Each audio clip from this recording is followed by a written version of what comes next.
వాస్తవాలను వక్రీకరించి ఈరోజు బీఆర్ఎస్ పార్టీ నాయకులు మాట్లాడుతూ ఉన్నారు. బీజేపీకి కానీ కేంద్ర ప్రభుత్వానికి కానీ ఈ యొక్క లిక్కర్ వ్యయంలో జరుగుతున్నటువంటి దర్యాప్తు విషయంలో ఏ రకమైనటువంటి సంబంధం లేదని మేము పదే పదే చెప్తున్నప్పటికీ కూడా Congress party, BRS party, Mamata Banerjee లాంటి వాళ్ళు ఈరోజు బీజేపీని విమర్శిస్తున్నారు. కేసీఆర్ గారు నిన్న ప్రకటనలో ఈ దేశంలో ప్రజాస్వామ్యానికి చీకటి రోజు, ఎందుకంటే ఒక ముఖ్యమంత్రిని అరెస్ట్ చేయడము ఒక బ్లాక్ డేగా ఈరోజు కేసీఆర్ గారు వక్రీకరించారు.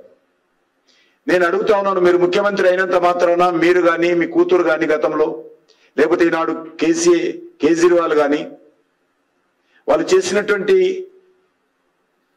అవినీతి కుంభకోణాలను విడిచిపెట్టాలా?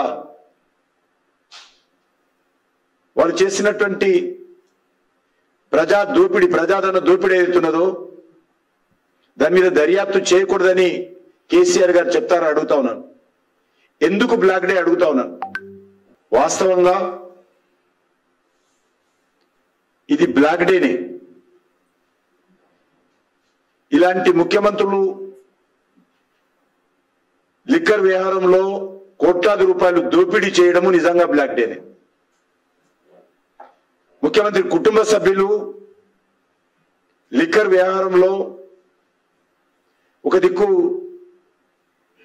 లిక్కర్ పంపించి ప్రజల రక్తం తాగుతూ దాని ద్వారా వచ్చేటువంటి డబ్బుతో అవినీతికి పాల్పడము నిజంగా బ్లాక్ డేనే. అసలు ఇలాంటి అవినీతి పరులు ముఖ్యమంత్రులు, మంత్రులు, ప్రజాప్రతినిధులు కావడం కూడా బ్లాక్ డేనే.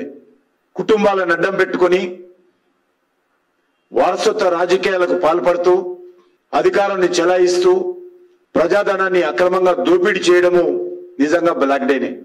నేను ఒకటే కేసీఆర్ అడుగుతా ఉన్నాను, మీ కూతురును అరెస్ట్ చేసినప్పుడు మీరు ఎందుకు స్పందించలేదు?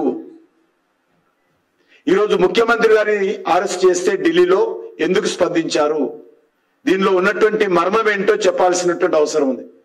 దర్యాప్తు సంస్థలకు, అవినీతికి ప్రజాప్రతినిధులైనా, రాజకీయ పార్టీలైనా, వ్యాపారస్తులైనా, ముఖ్యమంత్రులైనా ఒకటే.